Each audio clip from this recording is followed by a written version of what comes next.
Hey there, I'm Ben. Unit 1, Aura Smart Helmet Review. Hi there, this video is a great demonstration of why I believe so much in unsponsored reviews, because if I signed a deal with Unit 1, there's no way I'd be able to warn you in the way that I'm about to warn you. This helmet does have some pretty serious safety issues, and people need to know about it. If you support free speech and independent journalism, please push all the buttons and stay till the end, it matters a lot. Okay, so recently a friend of mine got on my case about how much I cycle and how much I wear black, and how those two things together are pretty dangerous. So to improve my safety, I've decided to test 3 different products at 3 very different price points. Kind of like an episode of Worth It, except it's tech instead of disgustingly expensive food, and also, thankfully, I don't work for BuzzFeed. This video is for the expensive shit, the nearly $600 helmet. Is it worth it? Is it just a gimmick for rich tech bros? The answer may surprise you. Let's find out. Starting, as always, with fit, finish, and physicality. Given that there's a battery, Bluetooth, and a bunch of LEDs in here, I'm actually really surprised at how light it is. Aesthetically, I'm not crazy about the helmet. It might just be the Canadian in me talking, but the visor really feels like I'm wearing a hockey helmet on my bike. Aesthetically, I would prefer something a little more rounded, just because I feel like it looks a little less dorky. And before you come for me, I do just want to say that aesthetics for safety devices matter. People are so much more likely to be safe if they feel like they can look cool or at the very least normal while they do it. Something sheeple, I don't know. That said, I'm impressed with how normal this helmet feels. If you told me that there was no battery, I probably would have believed you. That's a pretty strong start, but something I dislike is the power button on the helmet. One of the first things you notice is the button, and holy shit, this button is hard to push, like unnecessarily hard. If you have tiny little hands, you may actually struggle to push this button at all. I'm not joking when I say at times it actually hurts to push the button. I'm also kind of mad that I can't use the button to switch between performance and battery saver mode. Am I going to have my phone out anyway? Probably. Do I like that I need to? Not so much. I would honestly love it if the device powered on when the helmet strap is clasped. Having a button is great for me as a tester and a reviewer, but I honestly think a clasp integrated design would have been a more intuitive choice. Thankfully, however, you can power on the helmet using the remote, which I will go into in a bit. Next, magnets. The buckle has a magnetic clasp, and honestly, it works like magic, and it feels very secure once it's in. The visor also uses magnets and is very cool, and I didn't actually do any huge jumps, but I did slam my front tire down as well as jumping curbs, etc., as well as some serious head jerks and head banging combined with slamming things around, and altogether, it's been quite fine. All of the magnetic systems seem to function within reasonable parameters. I do, however, worry that the little spring-loaded clasp might break at some point, as it looks a little bit fragile. We'll see, I guess. Next, theft. The only major worry I have with this device is its theftability. If you've been watching the channel, you know how much I love magnets. That said, I lock my helmet to my bike a lot, and I'm a little bit worried about having a $170 visor, which I could just either forget to remove, or which I really feel compelled to remove, because what if someone steals it? I have never said this in my life, and I'll probably never say it again, but god damn, I really wish they hadn't used magnets in this case. I get it, magnets are magic, but being able to lock up my bike and my helmet together means a lot to me, and it would be nice if there was a more permanent way to connect the visor to the helmet. I did test crash detection by throwing it about 10 or 15 times. It seems well balanced enough as not to trigger accidentally, which is great, and I do like that it sends a notification with the Google Maps pin to my emergency contact. Now, I don't have the budget to try and break this helmet, but tell you what, if this video gets 500,000 views, I will beat the ever-loving shit out of this helmet in the name of science, and also not trusting corporations. For now, we'll just have to trust that the safety ratings that they provided are accurate. I do have some other very serious safety concerns which I will address when we get into software.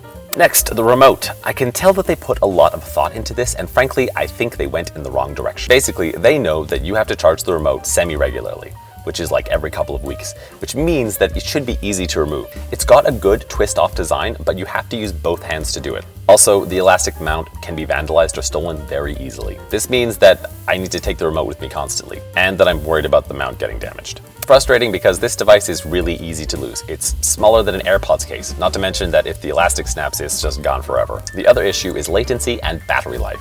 I really wish they prioritized a low latency connection over battery life. I'll go into more detail on this when we discuss software, but there's a delay when the signal button is pressed, and it's dangerous. What I'm getting at in saying all of this is that I wish they'd make a few key changes. A small solar panel would likely have been able to trickle charge the battery, meaning it could have been mounted more permanently. More charge per use would mean they could have given this a faster connection speed to the helmet. Now, obviously, I'm just a critic, and there would be months or years of product design and testing needed to implement this properly, but ultimately, I don't like the remote because it's easy to lose, it's loosely mounted, and it doesn't charge itself. and it has lag. Next, let's talk about the lighting. The headlamp is decently bright. However, calling it a headlamp feels misleading because of the way it's designed, and it's not really going to illuminate the road in any useful way. Most of the light is going up and out, not on the road. I love that it's going to make the wearer much more visible to cars, etc., but truthfully, if you want to see more of the road, you'd be wise to invest in a bright handlebar light as well, which seems to be in line with the design. I really appreciate, however, that turn signals work on the front and back of the helmet. I'll talk about customization in a bit, but I really like that this is something that you can't turn off because it's very much about safety. Next, the battery. I love that the back bar becomes a charging readout when you plug it in. I wish, however, that instead of blocks of 4 LEDs, it just lit up 1 LED at a time. I don't know why exactly, but the other way makes it feel cheaper and less precise for some reason. Charging the helmet. 18 minutes of use from 10 minutes of charging. That's about the ratio. This is using a 61 watt MacBook charger. Now, how long it lasts is going to vary widely depending on your use and settings, but going between battery saver mode and performance mode, mine lasted for about 2 weeks. Obviously, the remote lasts much longer, but the helmet itself lasted about a fortnight. And just in case you were wondering, no, you can't charge your phone off of the battery in the helmet, although that would be a killer feature. Oh yeah, the signal button took about an hour to finish charging fully. The helmet started at about 25% and took about 2 hours to charge. From a full charge in performance mode, we would get about 2 hours and 20 minutes. On battery saver, it's estimating about 13 plus hours. Next, software. So the remote was dead upon arrival. Ideally, you're supposed to power up the remote and then the helmet, and they'll do a little handshake and work together. But because the remote's dead, I couldn't do that, and I paired the helmet thinking, how bad could it possibly be, right? Well, it turns out pretty awful because I could not get the damn remote to pair after I paired the helmet. Which makes me wonder, what if I just bought the remote after I decided I liked the helmet? Is it always like this? Anyway, after a lot of fiddling, I had to completely delete and reinstall the app. Once this was done, however, the pairing process worked as designed. Regarding the app itself, I don't like that when the helmet is plugged in, it just tells you that it's charging instead of what the percentage is. Yes, I know that the bar light does do a battery readout, I love that, but I'd like to know a number, so do millions of other people, so, you know. I would say that overall, the app feels fairly well developed. There's a small connection delay when the helmet is syncing with the app, but it's not a huge deal. I do really love that it adjusts the battery life estimate based on which mode you've selected. I'm also extremely impressed with the level of customization that's available. The app is also pretty good about educating users about this. Just as a little sidebar, I love it when I wish for a feature and then realize the product already has it.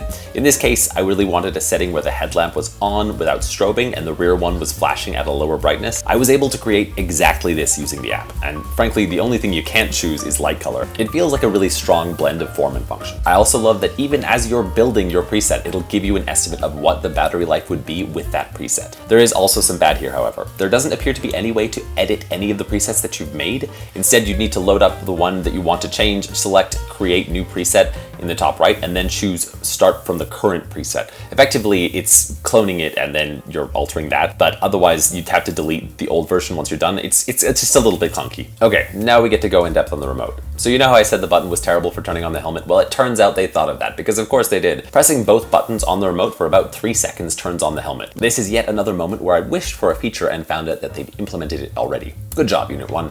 And that's where the good stuff ends. This is where it gets bad. There are some really significant dangers and caveats to this device that we should talk about. We're gonna go from bad to worse. Starting with delay. There is that noticeable delay when you press the turn signal. By my measurements, there's a delay of about 810 milliseconds from when I push the button to when the signal actually turns on. And to be clear, that's under ideal conditions, indoors, when the devices are inches from each other and both are new and have a lot of battery remaining. Normally, I wouldn't be so hard on a device, but reminder, this device is expensive, and more importantly, in traffic, safety is measured in milliseconds. If I'm going to rely on this helmet to communicate to drivers my intention, it absolutely must not have latency. Next, rapid updates. As the device works currently, I can't rapidly change my mind about my signal. I'm sure we've all decided to turn and then changed our minds. I can't just turn off the blinker if I change my mind. That means it's going to run for between 10 and 30 seconds, depending on my chosen preset. Further, the added delay means that if I change my signal direction, I have to wait for the helmet to catch up. In the nearly 2 seconds of delay that it takes, I may have already turned.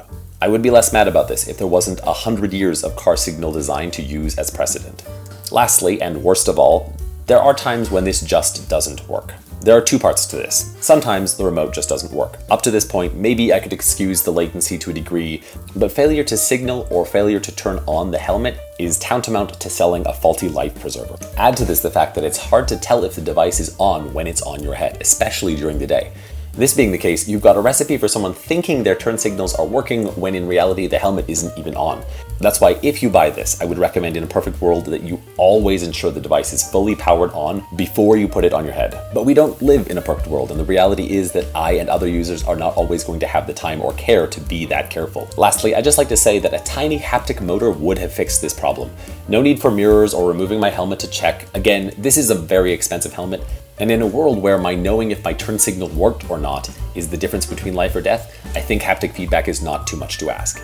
Oh, but wait, there's more. It gets even worse. I also have footage of the device powering on successfully and then failing to engage the turn signal when directed. Not only that, but when it did finally engage, it signaled in the wrong direction. I really cannot overstate how incredibly dangerous this is. Imagine if this had happened in traffic. Now, to their credit, this only happened once that I was able to capture, and I was very lucky to get it on camera, but it only needs to happen once to kill me. I can't rely in a product that fails in this way, and I don't care, frankly, if the product works 98% of the time. There's no world in which I can trust a device like this. Imagine if your life jacket or your EpiPen only worked 98% of the time. Better than nothing, I guess, but hand signals are free, and I know that they always work. Next, there's tech support. Why does this matter? Because you're not just buying a product, you're buying the company who makes it. And as we've seen with the Nime brand video, it's unbelievably important to have a company that responds when you ask for help. I submitted a request and I flagged it as urgent on August 6th. Sidebar, but I really like that there's a ton of video tutorials and content that could not have been cheap to produce. I love that they're working to reduce the workload for their support staff by creating strong documentation for users to find and fix their own problems. On top of this, they also responded to my request within 24 hours, and frankly, I'm really happy with the tech support. It's also nice to see that they're providing documentation in the form of QR codes, which is a little bit more sustainable. It all looks fairly well developed and thought out. Next, ethics and environment. This part is important. Please don't tune out. The batteries are rechargeable, which is great. They are, however, not replaceable. This limits the lifespan of an ordinarily long-lasting helmet by a lot. A normal helmet could last decades. I guess technically this one could too, but after about 5 years or so, you might have to look goofy with a bunch of lights and Bluetooth that no longer work. I really can't stress how disappointed I am with this company's environmental reporting. They've performed well in a number of other areas, and frankly, it's so disheartening to see barely a whisper about the climate crisis on the website. I'm gonna give them a Shell Oil ranking because literally the only thing I could find on their website about this was a blog post about why it's important for consumers to reduce their footprint, which I guess is nice. Truly, however, for us to save the world here, corporations need to take responsibility for their impacts in manufacturing and change everything from supply chain to labor standards. On the note of labor standards, they're also very quiet about how and where their product is made. We have no idea if it's made by slave children or not, which is a pretty awful look for Aura, to be honest. Again, my assuming the worst might seem like overkill, but corporations have been wildly dishonest the world over, and if they want us to believe them, they need to report transparently and have their claims verified by an independent third party, ideally a government agency that hasn't been bought out or gutted. Summary. This started so strong, and honestly, it fell so far. I want the folks at A1 to know that I see their vision and I love what they're trying to do. In this case, however, bad help is worse than no help. Is this helmet going to make you safer at night? Absolutely. Should you trust the turn signal function? Not on your life. Literally. Maybe I just got a bad unit, pardon the pun. Regardless, the fact that without much effort I managed to get on video a flaw that is this serious, it says so much. Again, as far as transparency and environmental accountability goes, it's a no for me. That said, if you were buying it just for the lights, maybe? But here's the thing, flashing lights are not expensive. In my next videos, I will be exploring that, so do subscribe if you like that kind of thing. That said, here are a few things this helmet would need to be able to do to be worth its current price tag. First and most obviously, the signals need to work, always. They need to work so flawlessly that I don't feel the need to check every time I use them. That is a very low bar. I also need to be able to rapidly update or cancel my signals, as I can in a car. I also really wish that this device would automatically turn off if the clasp is left undone. Again, using the clasp as an on-off switch would be great for me personally, especially since it wouldn't rely on the terrible remote. This could also be a safety feature, as it ensures that the user always does up the clasp. As mentioned, I want a remote that trickle charges via solar, one that rarely, if ever, needs actual charging, one that has a sturdy mount and which is hard to steal. Also, it needs to meet the sustainability and labor standards that I mentioned.